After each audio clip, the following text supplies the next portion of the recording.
Channel 2 Action News at 5. Coverage you can count on. More than 100 cars stolen in 30 days. All the victims left their cars running to warm them up.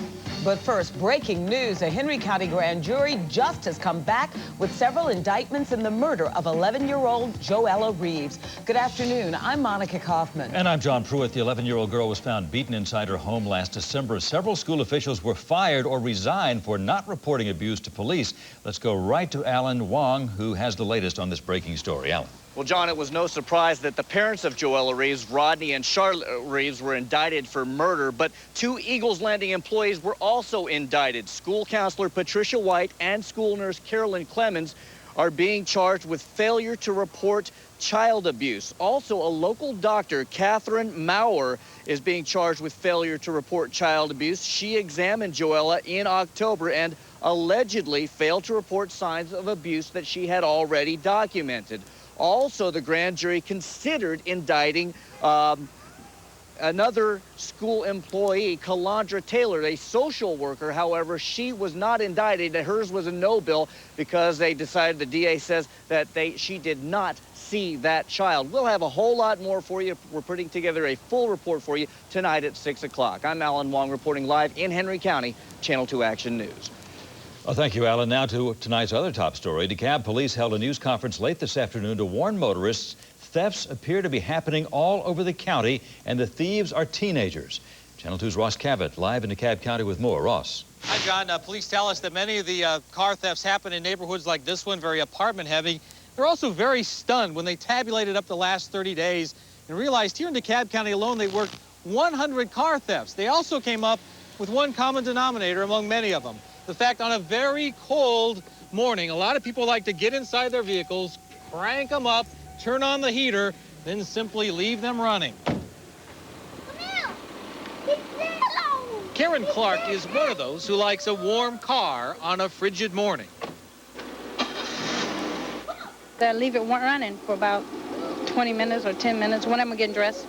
Although Clark can lock up her running car, many people do not, and detectives say that has proven too much of a temptation for a new generation of juvenile auto thieves. And they notice the exhaust running, and they'll shake the door handle, and if it's open, off they go. The problem has become epidemic, swamping auto theft detectives, juvenile courts, and creating an insurance headache for the victims. A lot of them are kind of embarrassed because they realize that it was careless, but they never, just about every one of them will say, I never thought it was going to happen. Police tell us that these kind of thefts are happening pretty much all over the place, but many at area apartment complexes where a lot of people have to park outside.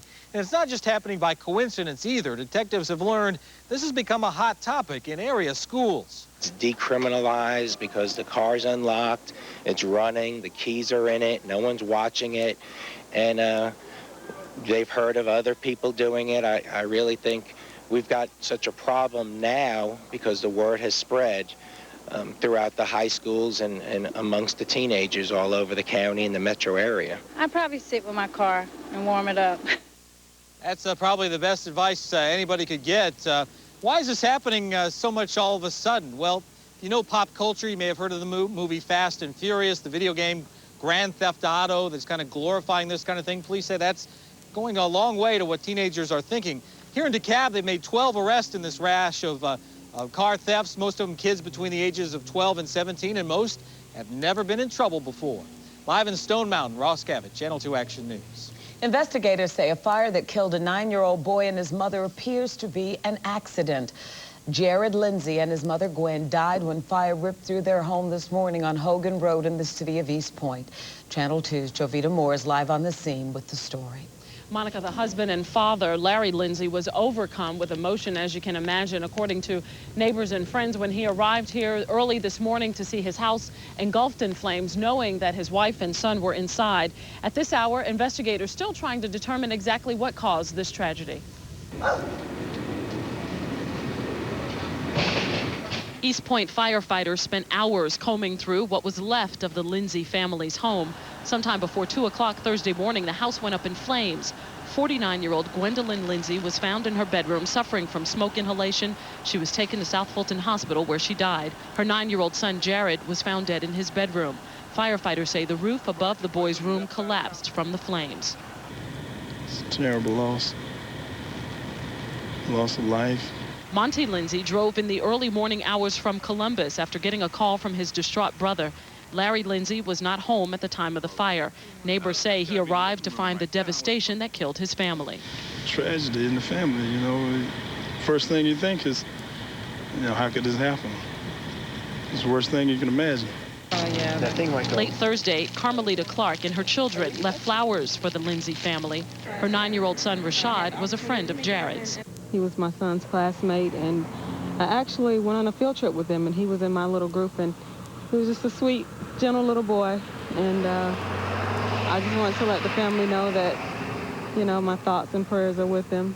Family members and neighbors huddled in prayer in front of the home just a few hours earlier, remembering the lives lost here and praying for the one that remains. You just got to lean to the Lord in situations like this, and we'll be here for him. You know? Now, firefighters believe the fire started somewhere in the family room, but investigators are saying they do not believe it started in the fireplace. Again, they believe this fire was accidental. It should be a few more days before they have an exact cause pinned down. We're live in East Point. Jovita Moore, Channel 2 Action News. Grief counselors were on hand today at Oaknell Elementary, where Jared is being remembered as a straight-A student with a big smile.